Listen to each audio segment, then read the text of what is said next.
दोस्तों इंटरनेट पे एक वीडियो बहुत ज़्यादा वायरल हो रही है जो कि आपने भी ज़रूर ही देखी होगी, जिसमें एक रिपोर्टर बिहार के भागलपुर में जाके रिपोर्टिंग करते हैं, जहां पे सरकार ने अडानी ग्रुप को 1 रुपए पर एकड़ पर ईयर के हिसाब से जमीन एलोकेट करी है इलेक्ट्रिसिटी प्लांट बनाने के लिए। तो दोस्तों आइए मैं इस वीडियो में आपको समझाता हूं कि उस प्लांट से लोगों को फायदा है भी या नहीं। तो दोस्तों सबसे पहला मुद्दा कि सरकार ने आखिर अडानी ग्रुप को 1 रुपए पर एकड़ पर ईयर के हिसाब से जमीन एलोकेट क्यों करी। तो दोस्तों ऐसा इसीलिए होता है क्योंकि जब सरकार पब्लिक प्राइवेट पार्टनरशिप करती है तो सरकार प्राइवेट कंपनीज को कहती है आप इस जमीन पे इन्वेस्टमेंट करिए, और सरकार उस जमीन को प्राइवेट कंपनीज को ना के बराबर दामों पे लीज पे दे देती है। और तो और दोस्तों अडानी ग्रुप भी उस जमीन पे $3 बिलियन इन्वेस्ट करने जा रहे हैं, जिससे कि वहां पे इलेक्ट्रिसिटी के प्लांट्स बनाए जाएंगे। तो आइए दोस्तों मैं आपको इसकी और भी प्रॉब्लम्स के बारे में बताता हूँ। तो दोस्तों इसकी सबसे पहली प्रॉब्लम ये है कि जो वो 1020 एकड़ जमीन है वो लगभग 856 किसानों की है, जिनमें से बहुत से किसानों को अब तक उनके जमीन का मुआवजा ही नहीं मिला है। जबकि सरकार ने अडानी ग्रुप को वो जमीन लीज पे दे दी है, लेकिन उसके बाद भी कई किसानों को अपनी जमीन का मुआवजा अब तक नहीं मिला है। और तो और दोस्तों अडानी ग्रुप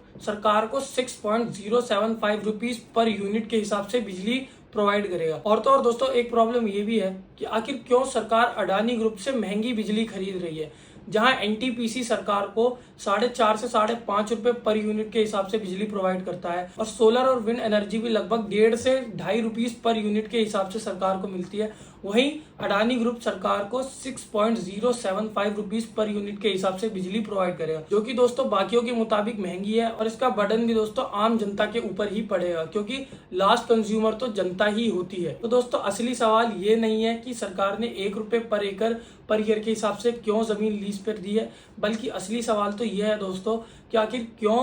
किसानों को अब तक उनकी जमीन के मुआवजे नहीं मिले, और आखिर क्यों सरकार अडानी ग्रुप से महंगी बिजली खरीद रही है।